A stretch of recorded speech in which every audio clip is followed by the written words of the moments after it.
പറയുന്നത് പേവിഷബാധയെ എങ്ങനെ നേരിടാം എന്ന വിഷയത്തെ കുറിച്ചാണ്. കൂട്ടുകാരെ, എന്താണ് ഈ പേവിഷബാധ? കുരങ്ങുകൾ, പൂച്ചകൾ, നായ്ക്കൾ അങ്ങനെ വളർത്തുമൃഗങ്ങളുടെ ഉമനീര് വഴി പടരുന്ന ഒരു ഗുരുതരമായ രോഗമാണ് പേവിഷബാധ അല്ലെങ്കിൽ റാബിസ് എന്ന രോഗം.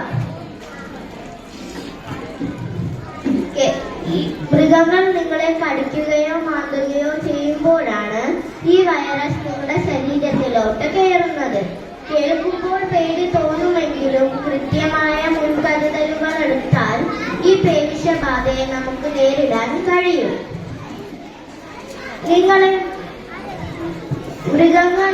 മൃഗങ്ങളെ സ്നേഹിക്കുന്നതിൽ തെറ്റില്ല.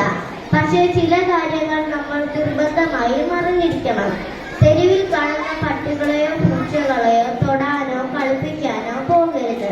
മൃഗങ്ങൾ ഉറങ്ങുമ്പോഴോ ഭക്ഷണം കഴിക്കുമ്പോഴോ ശല്യപ്പെടുത്താൻ ചെല്ലരുത്. അമിതമായി ഉമിനീരൊലിപ്പിക്കുക, വെള്ളം കണ്ടാൽ പേടിക്കുക, പ്രകോപനമില്ലാതെ കടിക്കാൻ വരിക തുടങ്ങിയ ലക്ഷണങ്ങൾ കാണിക്കുന്ന മൃഗങ്ങളിൽ നിന്നും അകന്നു നിൽക്കുക. മൃഗങ്ങൾ നിങ്ങളെ കടിക്കുകയോ മാറ്റുകയോ ചെയ്താൽ ഒട്ടും തന്നെ പേടിക്കരുത്. ഉടനെ ഈ കാര്യങ്ങൾ ചെയ്യുക. മുറിവ് നന്നായി കഴുകുക. അതായത് ഒഴുകുന്ന പൈപ്പ് വെള്ളത്തിൽ 15 മിനിറ്റെങ്കിലും മുറിവ് സോപ്പിട്ട് കഴുകുക. അടുത്തതായി മുതിർന്നവരെ അറിയിക്കുക. കൂട്ടുകാരെ, പേടി കാരണം ഒരിക്കലും മുതിർന്നവരെയോ അധ്യാപകരെയോ അറിയിക്കാതിരിക്കരുത്. അടുത്തതായി വാക്സിൻ എടുക്കുക. ഉടൻ തന്നെ അടുത്തുള്ള ആശുപത്രിയിൽ പോയി ഡോക്ടറെ കണ്ട് പ്രതിരോധ കുത്തിവയ്പ്പുകൾ നടത്തുക. കൂട്ടുകാരെ, ഞാൻ എന്റെ ജീവിതത്തിൽ നടന്നൊരു കാര്യം ഞാൻ നിങ്ങളോട് പറയാം. ഞാൻ ഒന്നേ സ്കൂൾ വിട്ട് മടങ്ങി വരുന്ന നേരം കുറെ തെരുവ് പട്ടികൾ ഞങ്ങളുടെ സ്കൂട്ടറിലേക്ക് ചാടിക്കേറി.